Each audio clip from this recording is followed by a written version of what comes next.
under Black Hollow, and the screaming started. Claire had always thought inheriting the cabin near Black Hollow would be a quiet reprieve from the city's endless noise.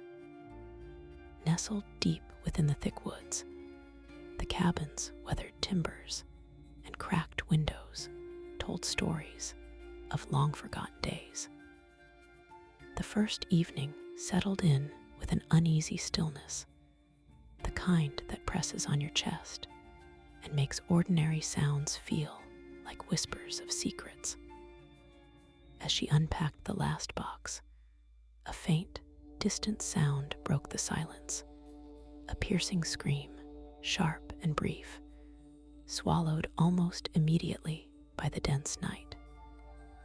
She told herself it was just an animal, or perhaps the wind playing tricks among the trees. The next days carried a mounting unease as the screams returned, always in the dead hours when the forest seemed to breathe with a life of its own. Claire ventured outside during the daylight, hoping to chase away the shadows with sunlight.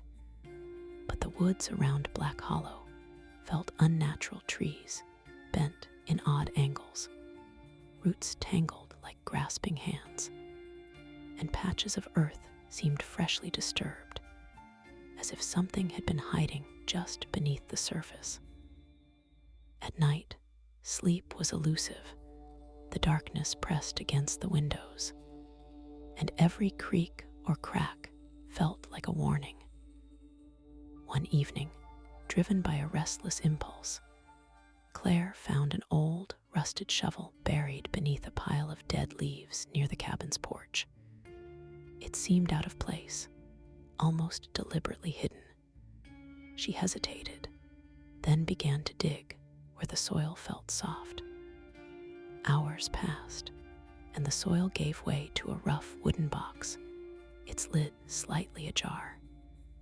Heart pounding, she peered inside, but the dim moonlight revealed only darkness. Then faint whispers seemed to rise from the hollow, voices indistinct, but filled with sorrow and warning. The air thickened, and the silence shattered with a scream that was no longer distant. It was right beneath her feet. From that night, the boundary between waking and dreaming blurred. The screams echoed inside her mind, and shadows flickered in the corner of her vision. She sometimes caught glimpses of figures lurking just beyond the tree line, too vague to be certain, yet too persistent to ignore. The woods seemed to breathe, exhaling cold gusts that whispered her name. Claire's reflection in the cabin window twisted oddly, showing a pale face that wasn't quite hers. The cabin, once a sanctuary, had become an echo chamber for voices buried long ago, their secrets clawing through the soil and her sanity alike. On the final night, unable to endure the haunting any longer, Claire stepped into the forest, drawn by the screams that now felt like a tortured call she couldn't resist. The trees closed in, their twisted limbs forming a suffocating canopy.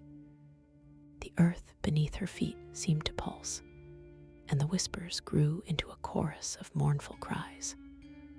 She reached the hollow, a dark depression in the ground, its edges crumbling and overgrown.